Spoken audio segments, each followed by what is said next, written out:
రాముడు మాత్రమే మనకి ధర్మాన్ని నేర్పడానికి వచ్చాడా? రామాయణంలో సీతమ్మ తల్లి రాముడికి ఆ 3 సందర్భాల్లో కూడా మనకి 3 గొప్ప విషయాలు నేర్పారు. నువ్వు గనక నేనెవరో తెలియదని నువ్వు ఈ లోకంలో సాక్ష్యం చెప్తే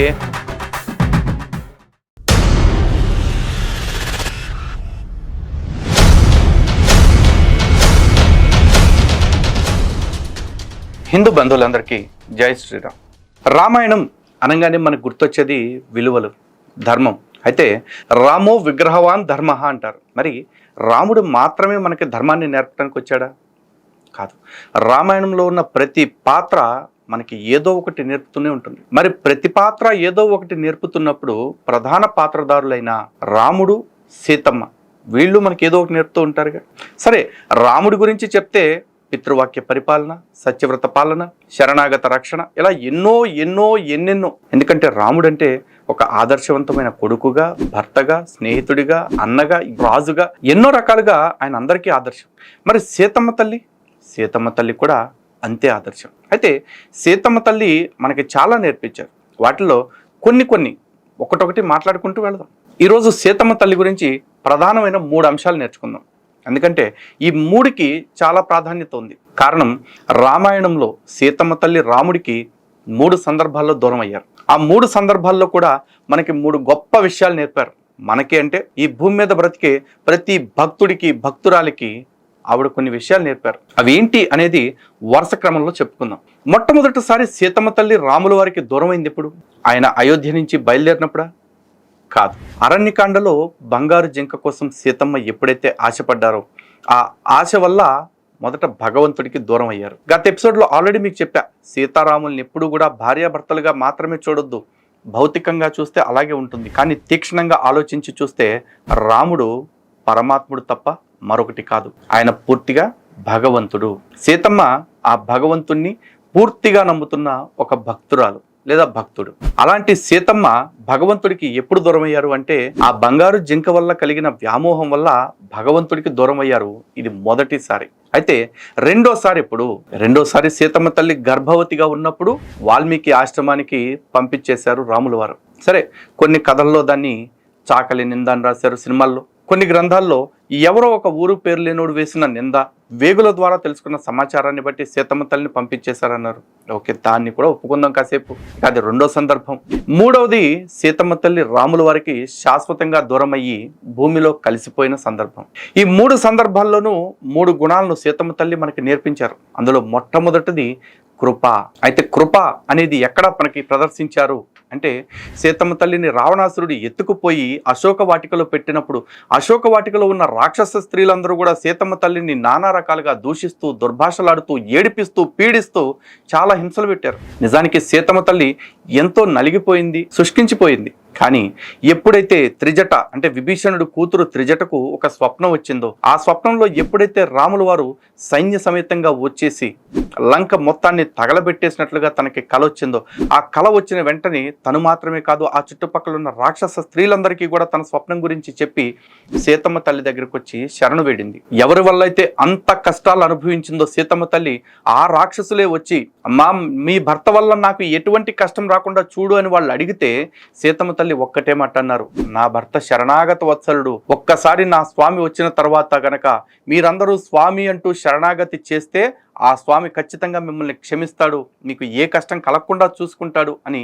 చాలా కాన్ఫిడెంట్గా చెప్పింది. అంతేగాని ఎంతకాలం నన్ను హింస పెడతారా, తప్పుడు మొక్కల్లారా, మీ సంగతి చూస్తా, మిమ్మల్ని నాశనం చేపిస్తా మా ఆయనకి చెప్పి అని స్కూలు పిల్లల్లాగా, ఇంకా చెప్పాలంటే చిన్న పిల్లల్లాగా ఎటువంటి ఫిర్యాదులు చేయలేదు, ఎటువంటి వెక్కిరింపు చేయలేదు, ఎటువంటి ప్రతీకార చర్యలు చేయలేదు. సీతమ్మ తల్లి యొక్క కృప అది, సీతమ్మ తల్లి యొక్క క్షమాగుణం అది, సీతమ్మ తల్లికి రాముల వారి పట్ల ఉన్న నమ్మకం అది. తనకి దూరమై సంవత్సరమైనా సరే తన భర్త తన మాట వింటాడని, తన భర్త ఎప్పటికైనా సరే ఆర్తత్రాణ పరాయణుడని, శరణాగత వత్సలుడని సీతమ్మ తల్లికి ఎంత నమ్మకం చూడండి. చూడండి, భగవంతుడి పట్ల మనకి అంతటి నమ్మకం ఉండాలి. అయితే కొన్ని మతాల్లో కొంతమంది చెప్తారు, మా ప్రభువు మా దేవుడు అందరినీ క్షమిస్తాడని చెప్పేసి. కానీ వాళ్ళ దేవుడు ఎలా ఉంటాడు అంటే, నువ్వు గనక నేనెవరో తెలియదని నువ్వు ఈ లోకంలో సాక్ష్యం చెప్తే, ఆ లోకానికి వచ్చిన తర్వాత నువ్వెవడో నాకు తెలియదని సాక్ష్యం చెప్తానంటూ బెదిరిస్తాడు. నన్ను నమ్మని వాళ్ళని నా వద్దకు తీసుకొచ్చి నరికేయండి అంటాడు. నన్ను నమ్మకపోవటం కంటే మెల్లో తిరగలు కట్టేసి సముద్రంలో పడేయటం వాడికి బెటర్ అని చెప్పేసి చెప్తాడు. కానీ అలాంటి ఉడుకుమోతు కుళ్ళుబోతు వ్యక్తిని కూడా క్షమాగుణం కలిగిన వ్యక్తిగా వీళ్ళు చెప్పుకుంటారు. మరి అంత హింస పెట్టిన రాక్షసులందరినీ కూడా క్షమిస్తానని చెప్పిన నా తల్లి కంటే కృపామూర్తి ఎవరన్నా ఉంటారా? ఆ తల్లి ఆ కృపను తను చూపించడం మాత్రమే కాదు, నిజమైన భగవద్భక్తులు అంటే ఎవడైతే భగవంతుడికి శరణాగతి చేయటానికి వస్తాడో అటువంటి వాడు మన మతపోడైనా కాకపోయినా, మన జాతివాడైనా కాకపోయినా, అటువంటి వాళ్ళందరికీ మంచి జరగాలని కోరుకోవటమే నిజమైన భక్తుడి లక్షణం అని సీతమ్మ తల్లి మనకి చెప్తా ఉన్నారు. ఇది కదా నిర్హేతుకమైన కృప అంటే. భగవంతుడు తన కృప చూపించాలి అంటే జాతి, మతము, కులము, ప్రాంతము, భాష, లింగము ఏమీ అక్కర్లేదు. కేవలం భగవంతుడి పట్ల వాళ్ళు ద్వేషం లేకుండా భగవంతుడికి శరణాగతి చేసుకుంటే చాలు. అలా భగవంతుడి దగ్గరకు వచ్చేలాగా చేయాల్సిన బాధ్యత ప్రతి భక్తుడిపైన ఉంటుంది. మరి ఈరోజు హిందువులమైన మనం కూడా మన చుట్టుపక్కల వాళ్ళందరికీ కూడా ఆ ప్రేమని పంచుతూ వాళ్ళందరూ కూడా మన భగవంతుడికి దగ్గరగా వచ్చేలాగా చేయాలా, చేయొద్దా? అలా చేయాలన్న ఉద్దేశంతో ప్రారంభించిందే మన లోక కళ్యాణం ప్రాజెక్ట్.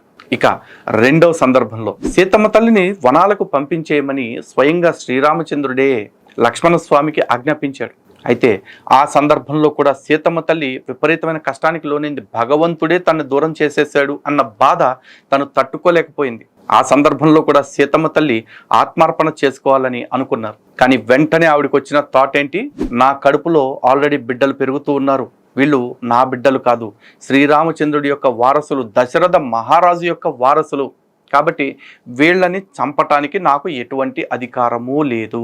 ఎందుకంటే రాముడు విడిచిపెట్టింది సీతమ్మని తప్ప సీతమ్మ కడుపులో ఉన్న తన బిడ్డల్ని కాదు. అండ్ సీతమ్మని కూడా తను కష్టాల పాలు చేయాలని విడిచిపెట్టలా. తను ప్రభువు కాబట్టి తన ధర్మాన్ని పాలించాలి కాబట్టి సీతమ్మ తల్లిని అడవిలో విడిచిపెట్టరమ్మన్నారు. కానీ సీతమ్మ తల్లి ఏ రోజు నెగిటివ్గా ఆలోచించలేదు కాబట్టి ఆ బిడ్డల్ని కని నేను నా రామచంద్ర ప్రభువుకి అప్పచెప్పాలి అనుకున్నారు, ప్రయోజకులుగా చేసి. దీన్నే పారతంత్ర్యము అని చెప్తారు. పారతంత్ర్యము అంటే ఏంటి అంటే, ఇది నాది కాదు, నాకు దీని మీద ఎటువంటి అధికారము లేదు అన్న విషయాన్ని గ్రహించి ఇది పూర్తిగా పరమాత్ముడిది, అదే పరతంత్రము లేదా పారతంత్ర్యము. ఇది పూర్తిగా పరమాత్ముడి యొక్క అధీనమై ఉన్న దేహము, పరమాత్ముడి అధీనమై ఉన్న జన్మ అని మనం గుర్తించుకోవాలి. పరమాత్ముడిచ్చిన ఈ జన్మని బలవన్ మరణం ద్వారానో లేకపోతే ఇతరత్ర కారణాల చేతనో దీన్ని పాడు చేసుకునే హక్కు, అధికారం నాకు లేదు అన్న విషయాన్ని మనం తెలుసుకోవాలి. అది మన బంగారు తల్లి సీతమ్మ మనకి నేర్పిస్తున్నారు. ఈరోజు మనలో చాలా మంది కూడా ఏమనుకుంటామంటే, నా బతుకు నాకు ఇష్టం వచ్చినట్టు బతుకుతా అంటారు. ఇది మన బతుకు కాదు, మనకి భగవంతుడిచ్చిన బ్రతుకు.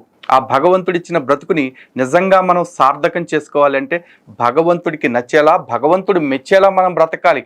ఆ భగవంతుడు మెచ్చే జీవనం ఏమిటి అని తెలియాలంటే వేదము లేదా వేదం ఆధారంగా చేసుకుని వచ్చిన ఉపనిషత్తు లేదు వేదోపనిషత్తుల సారంగా వచ్చిన పురాణ ఇతిహాసాలు తెలుసుకోవాలి, లేదా సజ్జన సాంగత్యం ద్వారా సద్గురువుల మార్గదర్శనం ద్వారా తెలుసుకోవాలి. తెలుసుకుని ఆ విలువలకి తగ్గట్టుగా బ్రతకాలి. అప్పుడు ఖచ్చితంగా పరమాత్ముడి మార్గంలో మనం ఉన్నట్లే, పరమాత్ముడు చెప్పినట్లుగా, పరమాత్ముడు కోరినట్లుగా మనం జీవిస్తున్నట్లే. నాకు నచ్చినట్టు బ్రతుకుతాను అంటే దానికి మనిషి జన్మేక్కర్లా, జంతువులు లేకపోతే ఇతర ప్రాణులు అవన్నీ కూడా వాటికి నచ్చినట్టే బతుకుతున్నాయి. ఎందుకంటే వాటికి భాష లేదు, వాటికి చెప్పేవాళ్ళు లేరు కాబట్టి. కానీ మనిషిగా పుట్టిన మనకి అన్ని రకాల అవకాశాలు స్వామి ఇచ్చారు. అందుకే మనిషి జన్మ నుంచి మనం మరింత ఉన్నతమైన స్థాయికి, ఉన్నతమైన జన్మకి వెళ్ళేలా చేయటమే ఈ మానవ జన్మ యొక్క లక్ష్యం. ఈ మానవ జన్మలో మాత్రమే దొరికే అదృష్టం. కాబట్టి ఇష్టం వచ్చినట్టు బ్రతుకుతాను అని కాకుండా, నచ్చినట్లు బ్రతుకుతాను అని కాకుండా, ధర్మం చెప్పినట్లు బ్రతుకుతాను అనుకునేవాడికి ఖచ్చితంగా ఉద్ధరణ కలుగుతుంది. అలా మన స్వీయ స్వతంత్రాన్ని విడిచిపెట్టి పూర్తిగా భగవంతుడి మీద భారం వేసి భగవంతుడి చెప్పినట్లుగా భగవంతుడి కోసం బ్రతకాలని చెప్తుంది ఈ పరతంత్ర వ్యూహం.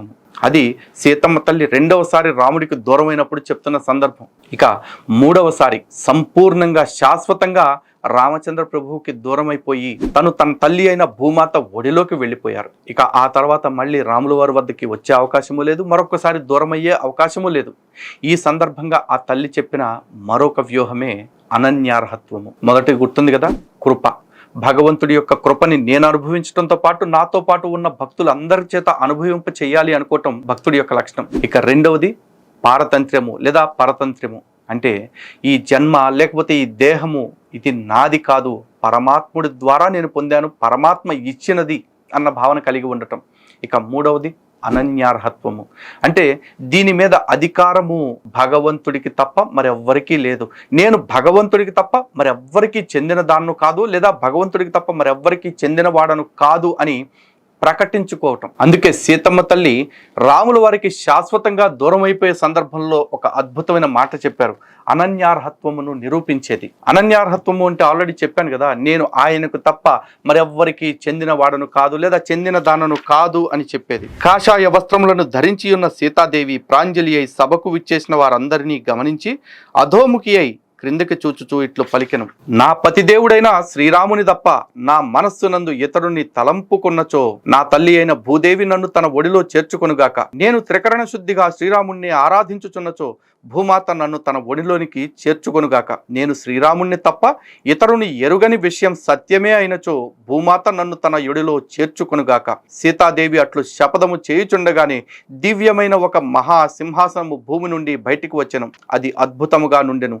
దివ్యమైన ఆకారములచే విలసిల్లుచున్న ఆ సింహాసనమును బలిష్టములైన పన్నగములు తమ శిరములపై మోయుచుండెను. అప్పుడు ఆ సింహాసనంపై విరాజిల్లుచున్న భూదేవి సీతాదేవిని తన 2 చేతులతో ఒడిలోకి చేర్చుకొనెను. పిదప ఆ జానకిని స్వాగతపూర్వకంగా అభినందించి సింహాసనమున కూర్చుండబెట్టుకొనెను. సింహాసనంపై ఆసీనురాలైన సీతాదేవి రసాతలమున ప్రవేశించుచుండగా ఆమెను సదస్యులెల్లరూ కన్నులార్పక చూచుచుండరి. అప్పుడు ఆ దేవిపై అవిచ్ఛిన్నముగా పూలవాన కురిసెను. అంతటా అంతరిక్షమునున్న బ్రహ్మాది దేవతలు ముక్త కంఠముతో జయజయధ్వానములు గావించిరి. పిదపవారు సీతామాత సౌశీల్యమును పదే పదే కొనియాడిరి. చూశారు కదా, సీతమ్మ తల్లి ఎంత నమ్మకంగా శపథం చేశారు. అంటే నా జీవితంలో నేను భగవంతుణ్ణి తప్ప మరి అన్యమైన దేని పట్ల మోహితుణ్ణి కాలేదు, ఆసక్తుణ్ణి కాలేదు, భగవంతుడి గురించి తప్ప నేను దేని గురించి ఆలోచించలేదు అనుకునే ప్రతి ఒక్కరికి కూడా ఇదే రకమైన ఉద్ధరణ దొరుకుతుంది. కావలసిందల్లా ఆ పరమాత్ముడి పట్ల సంపూర్ణమైన విశ్వాసం, నమ్మకం. సో ఈ అనన్యార్హత్వము అనే దానివల్ల సీతమ్మ తల్లి మనకేం నేర్పుతున్నారు? భగవంతుడి పట్ల ఉండాల్సిన అనంతమైన నమ్మకాన్ని చెప్తున్నారు. అంతేగాని అనాసిన్ మాత్రలతోటో పారాసెటమాల్తోనో పోయే తలనొప్పి కోసం, జ్వరం కోసం మతం మారిపోయే వాళ్ళు ఎవరైతే ఉన్నారో, చిన్న చిన్న కారణాలు చూపించి మతం మార్పిడి చేసే వాళ్ళు ఎవరైతే ఉన్నారో, అలాంటి వాళ్ళ ఉచ్చుల్లో పడకుండా మనం కాపాడుకోవాలి అంటే సీతమ్మ తల్లి రామాయణంలో మనకి నేర్పిన ఈ 3 లక్షణాలు, కృప, పరతంత్రము, అనన్యార్హత్వము అనే ఈ 3 లక్షణాల్ని ప్రతి హిందువు, ఇంకా చెప్పాలంటే ప్రతి భారతీయుడు, లేదు ఇంకా చెప్పాలంటే ప్రతి మానవుడు కూడా ఈ లక్షణాలని పెంపొందించుకోవటానికి ట్రై చేయాలి. బహుశా ఇవి సాధన చేయటం కష్టమేమో, కానీ ఖచ్చితంగా అసాధ్యమైతే కాదు. కాబట్టి ప్రతి ఒక్కళ్ళు రామాయణం ఆధారంగా మన తల్లి సీతమ్మ మనకు నేర్పిన ఈ సందేశాన్ని పాటిస్తారని, ప్రతి ఒక్కళ్ళు ఇటువంటి లక్షణాలని, భగవంతుడి పట్ల ఇటువంటి ప్రేమాభిమానాలని, నమ్మకాన్ని ఖచ్చితంగా పెంచుకుంటారని మనస్ఫూర్తిగా కోరుకుంటున్నాను. జై శ్రీరామ్, భారత్ మాతాకి జై.